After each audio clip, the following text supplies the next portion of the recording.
Programa de Acompañamiento y Acceso Efectivo a la Educación Superior, PASE, de la Universidad Austral de Chile, en su compromiso con los establecimientos educacionales adscritos al programa de la región de Los Ríos, llevó a cabo su segunda versión de prácticas innovadoras exitosas. Dicha actividad en el año 2022 era un espacio orientado a promover el diálogo y la reflexión respecto al quehacer profesional docente y sus posibilidades de mejora en un contexto cada vez más desafiante.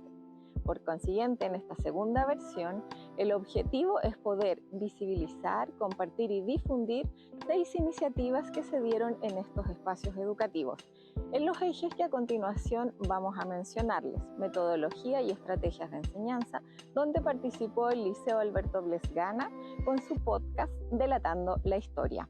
Además, nos vamos a encontrar con el Liceo Bicentenario de Excelencia Camilo Enríquez, quien nos comparte su práctica Equipo de Matemáticas. En esta misma línea, el Instituto Profesional GIFEN nos comparte también su taller de escritura epistolar, ¿sí? Y también vamos a mencionar por último el Liceo Técnico Profesional de Río Bueno, quien llevó a cabo un trabajo colaborativo basado en retos. Un segundo eje que ustedes podrán observar tiene que ver con el trabajo colaborativo e interdisciplinario, y en esta línea el Liceo Técnico de Valdivia nos comparte su temática denominada Servicio de Hotelería Hospitalaria.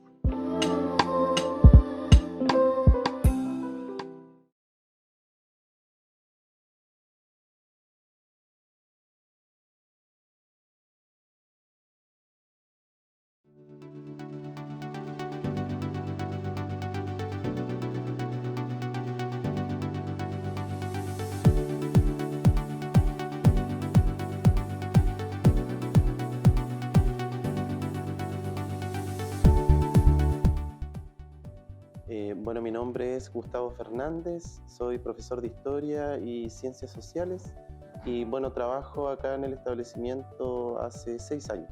¿Es así? Mi nombre es Rebeca Jaramillo Zapata, soy docente de Lenguaje y Comunicación, hoy Lengua y Literatura.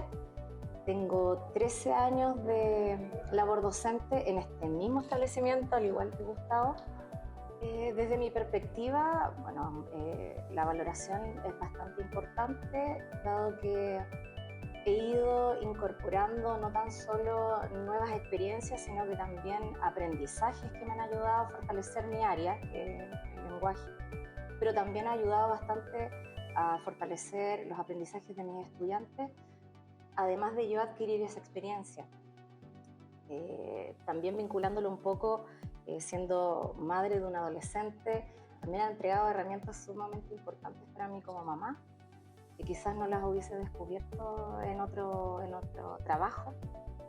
Y además creo que año a año, a diferencia quizás de otros trabajos, uno va afianzando ciertas cosas que en un primer momento las desconoce. Entonces cada año es una experiencia, y es una experiencia que va generando ese fortalecimiento en uno como docente. Exacto, de hecho muy a la par con Rebeca, la experiencia ha sido muy valiosa y a la vez también laboriosa. De hecho, dentro de lo que es la formación docente, uno va adquiriendo ciertas herramientas que después, con el paso del tiempo, uno se arma, por así decirlo, un paquete, una manera en la cual uno después se va a desenvolver como docente, pero la verdad es que la realidad es tan abrumadora, tan grande, que con el paso de los años, con el paso de la práctica, uno va afinando esas distintas herramientas e igualmente aprendiendo otras. Los contextos igualmente son bastante condicionantes de cómo uno va a desarrollar su labor como docente, pero hay algo que marca ahí, que es una tendencia, que el trabajar con estudiantes lleva a que uno pueda también aprender de ellos.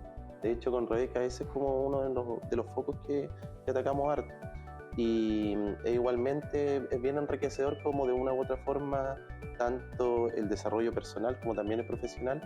Es imposible que vayan separados, igualmente siempre va de la mano. Y uno trata ahí de tener ese desarrollo personal, pero también en conjunto con lo laboral. Sí, de hecho algo bastante particular que sucede con la docencia es que te demanda a que estés actualizado de forma sistemática. Cada año puede ser sumamente diferente, y eso también nos pasó en pandemia.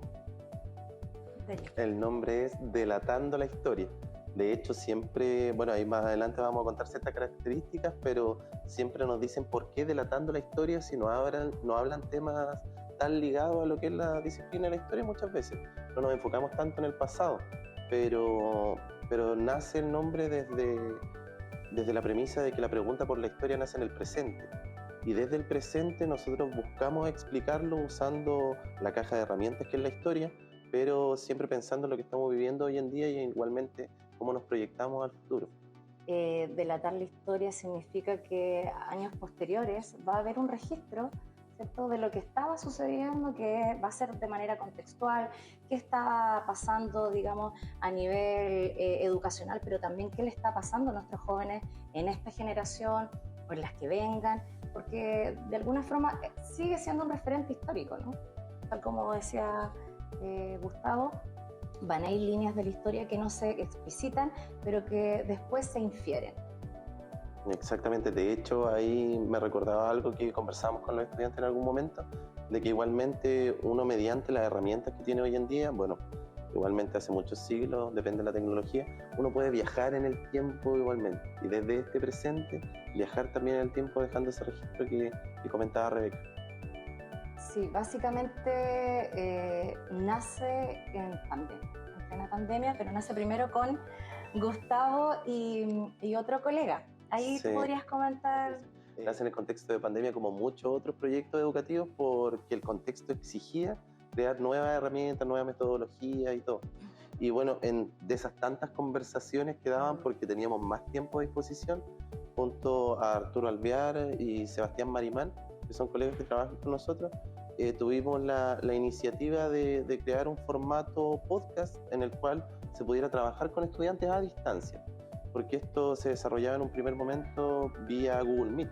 Exacto. Entonces, estudiantes desde sus propias casas podían participar contando su experiencia, contando igualmente sus opiniones sobre ciertas temáticas que igualmente van ligadas al tema curricular, pero siempre desde el interés de ellos. Entonces, de repente en conversaciones de pauta se veía sobre qué iba a tratar el capítulo, se veía cómo se iba a abordar, y después las y los estudiantes participaban dando sus opiniones sobre eso. De ahí los formatos fueron variando, de hecho hoy en día es súper distinto a como parte, pero igualmente va ahí en cómo se va contextualizando dentro de las situaciones que estamos viviendo, tal como fue también evolucionando la pandemia. Y lo que llama bastante la atención es que efectivamente, como dice Gustavo, nace en pandemia, y en pandemia muchos de nosotros sabemos que nuestros estudiantes sufrieron embates desde diferentes veredas, ¿no? En este caso nos importaba bastante la salud socioemocional de nuestros estudiantes, y darle voz en esa época era nuestro principal objetivo. Veíamos que estaban muy callados, no encendían las cámaras, pero que sí había una necesidad de conversar o de decir qué les estaba pasando. Entonces, cuando tú das esas herramientas, más de algún estudiante las va a tomar porque quiere hablar. Y estábamos preocupados de que había muy poca comunicación entre pares, es decir, estudiantes y profesores. Las cámaras apagadas, no participaban mucho en las clases y probablemente quizás no estaban muy conectados con los contenidos, pero tampoco con ellos mismos, es decir, no sabíamos si nuestros estudiantes estaban despiertos o no, si estaban atendiendo a las clases. Por lo tanto, abrir esa ventana, salir a hablar, mostrarse o escuchar a nuestros estudiantes era principal, era una urgencia. Entonces empezamos a comentar entre nosotros como colegas, pero también con otros colegas de otros colegios, de otros establecimientos que son con los que nosotros también trabajamos. Por lo tanto, ahí nos dimos cuenta que era un fenómeno que estaba pasando no tan solo en nuestro establecimiento, sino que en muchos quizás establecimientos de Chile. Y además, lo importante era que justamente nos demandaba como docentes utilizar nuevas plataformas digitales. Por lo tanto, tratamos de aunar esos criterios.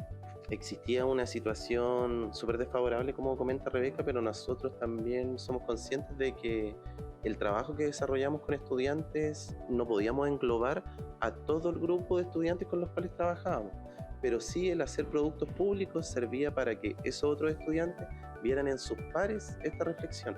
E igualmente incitaba a que se pudiera desarrollar un trabajo mucho más profundo en el cual muchas veces los mismos podcasts servían como herramienta pedagógica para poder desarrollar ciertos contenidos en clase y distintos tipos de cosas que nosotros también vamos aprendiendo con los estudiantes. Entonces, un trabajo súper significativo que sirve tanto para sus pares, para estudiantes, como también para nosotros como docentes y otros docentes, de ver que se puede desarrollar esto con estudiantes, que los estudiantes tienen esta capacidad de reflexión e igualmente de pensamiento crítico, que igualmente es súper importante hoy en día con el mismo hecho de trabajar con herramientas digitales. Una de las ideas era dejar de subestimar el pensamiento de nuestros estudiantes y con eso aludimos a alejarnos un poco del adultocentrismo, porque en el fondo, si bien es cierto la pandemia nos afectó a todos y a todas, la voz se la llevaban solamente los adultos. Eso era importante. Ahora bien, como dice Gustavo, tuvimos ciertas problemáticas como lo fue no poder invitar a todo o a todos los estudiantes, porque muchos de nuestros estudiantes que asisten acá al Liceo Bicentenario son del área rural y tenían problemáticas con lo que significa la señal, ¿cierto? O sus mismos equipos tecnológicos no funcionaban muy bien.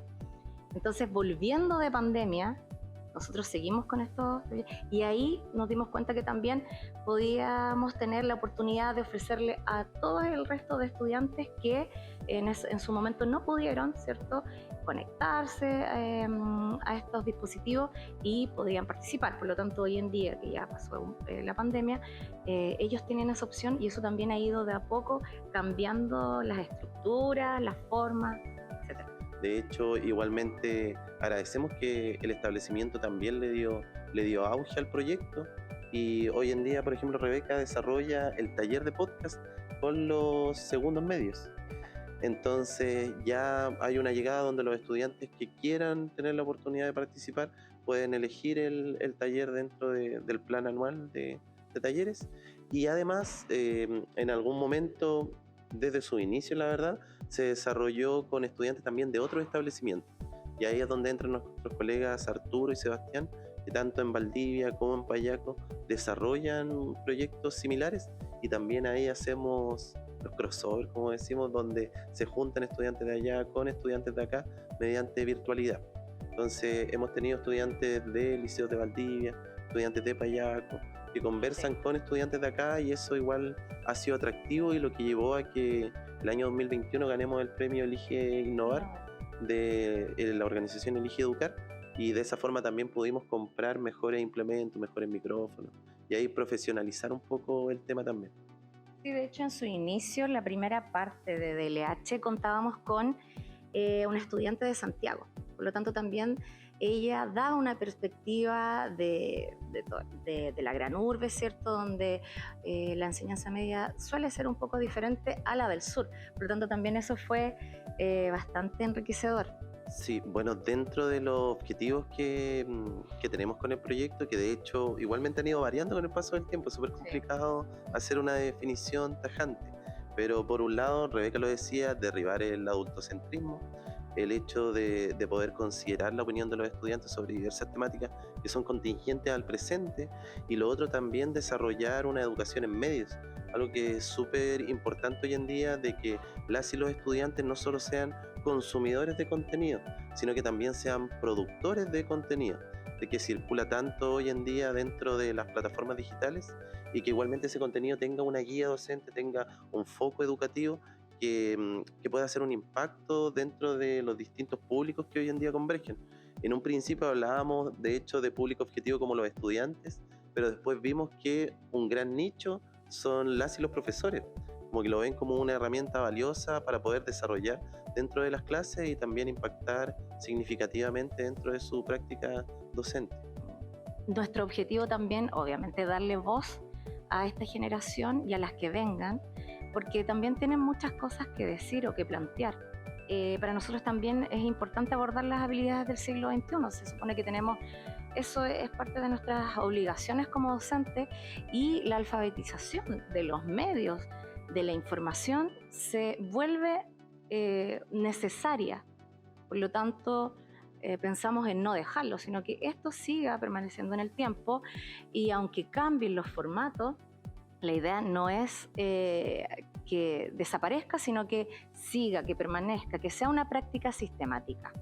Bien, de alguna forma se materializó de menos a más este proyecto. Comenzamos con nuestros implementos de casa, como decía Gustavo antes, a través de Meet, grabando, ¿cierto? De a poco fuimos comprándonos algunos elementos nosotros como docentes que tenían que ver con micrófonos. Luego decidimos regalarle unos micrófonos también a nuestros estudiantes para que ellos también pudieran estar mejor preparados. Por lo tanto, ese fue nuestro inicio, con nuestros propios recursos, para darle énfasis para que esto pudiera funcionar. Luego, después de un tiempo, cuando ganamos el proyecto de Elige Innovar, llegaron recursos para que nosotros pudiéramos comprar elementos que nos ayudaran a poder consolidar, ¿cierto? Algunas cosas, como tenían que ver con una mesa de control de grabación, más equipos, más micrófonos, y de alguna manera mejorar también la calidad de nuestras grabaciones. De hecho, sí, eso fue un buen impacto en el hecho de que los estudiantes pudieran utilizar equipos de calidad, como que le dio un mayor realce. Bueno, igualmente dentro de la metodología consideramos el desarrollo de una pauta, compartimos con estudiantes, ahí van viendo los temas. Luego, igualmente, en la grabación, en un principio, como era en casa, era automático por Google Meet. Después, cuando ya es in situ, también los estudiantes participan en cómo se gestiona la grabación. Ellos son los que están ahí apretando el botón play, los que están viendo el sonido y ese tipo de cosas. Y ahora, que bueno, eso fue en la evolución también del proyecto, ahora que lo hacemos con video, también ellos son los que van grabando. Ahí la verdad es que utilizamos celulares que tenemos nosotros, celulares de los estudiantes para tener distintos tipos de tomas.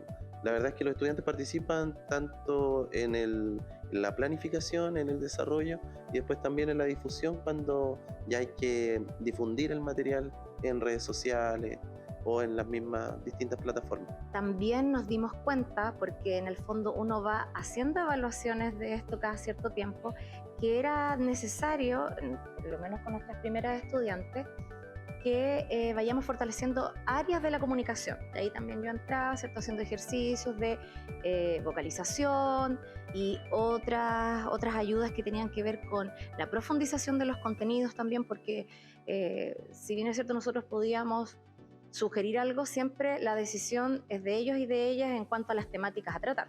Darle mejores herramientas para que se puedan comunicar mejor a través de la pantalla y también en la presencialidad ahora en estos tiempos. En una primera instancia se comenzó con el tema del 8M, a temáticas como esas. Exacto, también paralelo a DLH hubo otro programa que se llamaba Aula Constituyente, donde también participaban algunos estudiantes de DLH, entonces se iban uniendo con temas de bastante contingencia nacional. Y también trabajamos temas medioambientales, trabajamos temáticas de animalistas y preocupaciones de la contingencia más que nada. Entonces, ahora que estamos en la presencialidad ha cambiado un poco el tema, ya no es tan contingente a nivel nacional, pero sí que tengan que ver con cosas que están pasando en el establecimiento o en nuestra comuna. Por lo tanto, eso para nosotros es sumamente positivo porque abre otras miradas de esta misma comuna que a lo mejor están solamente, se hablan quizás en una radio o en otras plataformas, pero que no integran al estudiantado. Por ejemplo, la Rebe recién mencionaba de que había un programa paralelo en ese tiempo, e igualmente existía una escalabilidad dentro de lo que desarrollaban los estudiantes. Partían con DLH, pero después iban hacia hacia aula constituyente, donde se hablaban estos temas constituyentes, también participaban en otras instancias, entonces iban evolucionando en sus distintas herramientas Como de que se fueron expresión. empoderando. Exactamente, de hecho nosotros quedábamos impresionados con el trabajo que desarrollaban y el cómo iban evolucionando. Escuchar el capítulo 1 y el capítulo 7, por ejemplo, es una diferencia abismal, tanto en la calidad de la preparación como en ellos mismos, cómo se iban expresando. Igualmente súper interesante, entretenido el cómo van perdiendo el miedo a la exposición, porque claro, aparecen en redes sociales, en un principio solo audio, hoy en día también con video, antes un formato extenso de 20 y tantos minutos, hoy en día formato un poco más breve y también formato fragmentado, que van a redes sociales. Entonces la exposición es más, pero igualmente ellos ya como que saben desenvolverse en ese escenario. De hecho también hoy en día, también a petición de ellos, existe contenidos que son más cortos. Ya de hecho no es solamente, la red lo está llevando a cabo hoy en día, yo también lo trato de llevar a cabo con el taller de periodismo que también existe acá en el establecimiento, de que los estudiantes ya no es solo el podcast, sino que salen a hacer entrevistas al patio, van a conocer opiniones de otros estudiantes, entonces ahora se amplía mucho más. Y ya no es solamente los que participan acá, sino también el cómo el resto de los estudiantes que son considerados en las preguntas, también se ve un impacto significativo en que aparezcan en estas redes sociales y el hecho de que todos y todas puedan ver que tienen opinión, que saben, que saben la verdad dónde están parados y la verdad hacia dónde quieren ir también. Entonces igual ahí es súper entretenido. Particularmente creo que nuestros desafíos están en consolidar un programa, ojalá que no tan solo este programa de LH, sino que se convierta en un medio del establecimiento, que si es el día de mañana Gustavo o yo no estamos, que eso permanezca en el tiempo, que se consolide y que esa voz de nuestros estudiantes permanezca por muchos años más. O sea, ese es nuestro deseo y ojalá que así sea. También esperamos que obviamente sigan llegando recursos para poder seguir apoyando este proyecto y que obviamente muchos más estudiantes se involucren.